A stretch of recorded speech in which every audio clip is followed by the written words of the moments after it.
All right, let's get into these Diddy accusations because Usher caught a stray in that too. Okay. But How did Usher graduate? Oh, yes. Okay, you know, because of I feel like all Diddy business coming out. And then I feel like other people business coming out at the same time. You know what I'm saying? So he been in the everybody getting swallowed in the Diddy accusations. But if you've been under a rock and you haven't seen, Cassie filed a civil lawsuit under the Adult Survivors Act, which allows alleged victims of sexual abuse to file a civil suit after the statute of limitation has expired. Mm-hmm. The act expires next week. So per her team, she feels this was her last chance to speak out. But as we know, the suit has already been settled out of court for an undisclosed amount. But we're going to get into it. Well, so this was, this lawsuit was filed, or not filed. I guess we knew about it yesterday. And it's Today already is wrapped up. Friday the 17th, and they've already settled. It's already wrapped up. It's already settled. But we're going to get into it. So the suit alleged that she met him in 2005 at the age of 19, and a pattern of control and abuse began, including controlling her career, finances, medical records, supplying and pressuring her to do drugs, physical abuse, sexual acts with male prostitutes while he watched and recorded and masturbated, forcing her to carry his gun in her purse. He also allegedly dangled one of her friends from a 17th floor balcony, threatened to blow up Kid Cudi's car for dating her, which later did blow up around the same time in his driveway. And Kid Cudi did confirm that did happen, but it's alleged that Diddy was involved in that. And she alleged he was or was not? That he was involved in. It's alleged that Diddy was the one that got the car blown up. But there was no. But he threatened to do it, and then it happened kind of in the same time. And there was frame. no investigation. Okay. But, she also alleged that when she would leave, he would send staff to lure her back. And in 2018, after meeting him for dinner, he forced himself into her apartment and raped her, which is when she finally left for good. And we know she's married now, but she said, of course, during that time, she felt trapped and silenced and afraid to leave because she felt her life and her family and her career was in danger. So a couple artists have come out and kind of like supported, tweeted, said a couple little cryptic tweets. You got Kamora Lee Simmons, who was a close friend of Diddy's ex, Kim Porter, Aubrey O'Day, former artist, and Danny Kane, D Woods, former artist, and Danny Kane. So a couple people have kind of been like, it's seeming kind of like... And there'll be more. There'll be more, absolutely. But Diddy's camp alleges that prior to the lawsuit being filed, Cassie had been blackmailing Diddy for money with the threat of a tell-all book, and his refusal is why the lawsuit was filed, while Cassie's camp claimed that he offered her 8 figures not to file, and she refused, choosing to speak out instead. So my question is, do you think this is a money grab? They both could be true. You think about? I think they're both true. I think she was blackmailing him, but I think what he did was true. Okay, so 2 things could be true at the same time. Yeah, absolutely. Why would you offer somebody 8 figures if it's not true? I mean, that's what it's giving. But I can also see that she was saying, hey, if you don't pay me, I'm going to tell all of it. Yeah. She settled in the day. So, I mean, it wasn't to put him on blast. It wasn't to bring out the truth. I mean, I feel like she did get to bring out the truth and she got paid. And I said, I think, I don't know if you said it or I said it with the Trey Songz allegations where people were like, when he pulled the girl's breast out and people was like, well, why is she trying to get paid? Why do we have an issue with victims of assault getting paid? But we don't. Like, anytime somebody fall in the stove, get hit by, first thing y'all hollering is, "Oh, I'm finna get paid." Well, I think it's different because if it's sexual abuse, the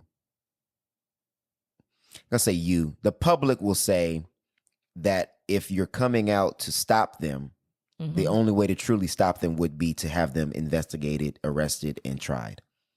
Well, in this case, the statutes of limitations is over with. Well, at least for a criminal. Right. But that's why people will look at this. And I'm not saying I do. I'm saying that's why people would look at this and say, well, it's a money grab because why would you not report it? why would you not have him investigated and have him tried so that way he's not able to do it again? That is true. But I feel like everybody has their own reasonings for not saying nothing. I was not in her shoes to know what trauma or what fear she had around speaking out. And she was 19. Yeah. I'm not. I mean, they were together for like 10 years. I'm not making that an excuse, but at 19, I mean, think about what you were doing at 19. Yeah. And I think get about that. how impressionable you were at 19 and how long you were with that person to be kind of like brainwashed. Well, and you can just think that this is just the norm. And that's a lot of times when it comes to music and fashion industry that when you get there, you're like, well, this is just what they do. So this is a part of what I have to do. So I think, I believe both are true, but I absolutely believe whatever he's accused of, that he's done it. And plus some. Yeah, I guarantee it's more than that. Mm-hmm. Absolutely. There's a clip with Fabulous and Diddy rolling around I think it's there at the Breakfast Club. Mm-hmm. And it was like super weird because Diddy was like, oh, I've been wanting to party with you. Like, how come me and you ain't party, daddy? And then Fab was like, yeah, I'm not into those. I swear somebody said, I want to say it was a Diddy party. I can't remember who it was. But they said that they was like, I guess at a party with Diddy or supposed to like after party with Diddy. And they kind of like acted like they went to the bathroom and left. Yeah. Who was that? I forgot who it was, but I remember what you're talking about. Yeah. And I'm probably because it was crazy up seems like there is a general consensus that Diddy's parties are pretty crazy. And back to what we was saying about you had to be there. This is not new information. So I think a lot of like where it's like, it just kind of like the math starts mathing on things that have already been whispered. And already kind of through the grapevine. Well, if you start putting the pieces together, because I know when we were talking about the publishing stuff, you had brought it out that allegedly that in order to get the publishing back, when Diddy was giving the publishing back, part of the agreement was they had to sign an NDA. Yeah. So Aubrey O'Day is the one who came out and she said that he offered everybody publishing. In exchange for NDAs. Their silence of them never being able to speak on him ever again. That was the agreement. She said she didn't agree to it. And my thought, I don't know what you think. My question is, do you feel like that was in preparation for this lawsuit? Because if he's saying that she was blackmailing him already, I'm pretty sure he would have then went to try to silence everybody else that could probably say something to I'm sure his legal team advised him that would be the smart thing to do. Had to be. Because Aubrey also said, allegedly, she said that the reason why she had a lot of the issues that she had in Danity Kane was because she basically was not willing to do all of that. She said that she was not willing to do what was required of her that didn't have anything to do with music. And then she also said that she was the only one in the group that was pressured to do those things. I would have to hear the other side of the story to that. I'm not saying what she's saying is not true. Because this is the white lead, right? The white girl that was the lead. See, because I've heard the opposite. I just don't remember who I heard it from. Because with her, I found it funny to me when they were on Making the Band that she was the one, like she went out and did like this GQ shoot. This before she was even in the band. That's what I'm saying. She did the GQ shoot, other stuff, and I'm just kind of like, he like her. It seemed like she was propped up. She was. From the beginning. So that's what I'm saying. Like, so it's giving, I wouldn't be shocked that he was trying to make her one of the ones. I wouldn't be surprised either. And then we also got to think about, what was that other group? That he had Dream? The Pussycat Dolls? No, he had Dream. I don't think he had Pussycat Dolls. Wasn't he dating her, though? The lead from the Pussycat Dolls? Oh, I don't know. Wasn't her name like Nicole? Nicole Scherzinger? Yeah. Because remember, she was on the lead single on Play, where it was Christina Aguilera and her. Wasn't it? I think so. And you're right, it was Dream. That was his group, was Dream. After Danity Kane. Before. That was before. That was before. I'll be interested to see what they have to say. I see Day 26 ain't said nothing. I'm like, Yeah. And a lot of people were saying like, I feel like it was, I don't know what it was, but I think it was money. But people were saying that's why Mace walked away and did gospel and never came back to hip hop. Nah, that's not why. That's not why. I don't know. No, he was about to get killed. That's why he left and he went to Atlanta. One of his close friends got killed, and then he bounced and went down south. He went to Atlanta.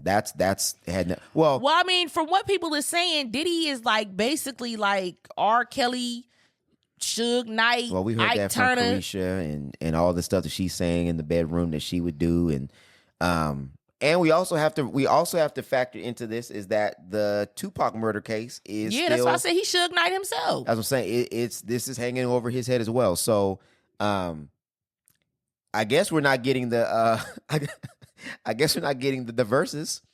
Oh yeah, that Diddy versus is dead. So, oh man, I was wondering what was happening. I was like, man, I guess because they announced it, and I'm like, it's almost end of the year. Jermaine Dupri, that's not happening.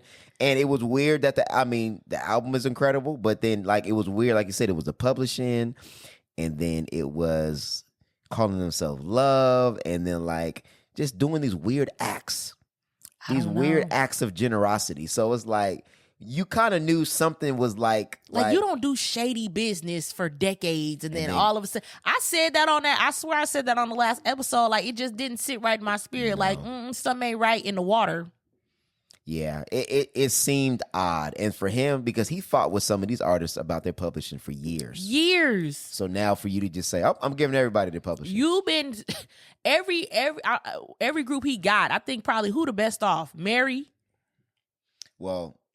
The only people I said the only people, but the Locks had to like go into his office and throw chairs at him to get their publishing. They had to pull a Ice Cube and they had to go on the radio and like publicly like shame him for him to get his. So I mean, it's not a normal practice. Absolutely not. So that's why I said it's some behind it. But we thought it was because of Tupac's shoe. That's what a lot of people thought, that you was gonna go to prison because of Tupac. That's what most people thought it was. So this came out of left field. Yeah, but obviously this has been going on in the background for a while because like we were saying before, like Cassie's husband had been he had been kind of like little shots and saying stuff. So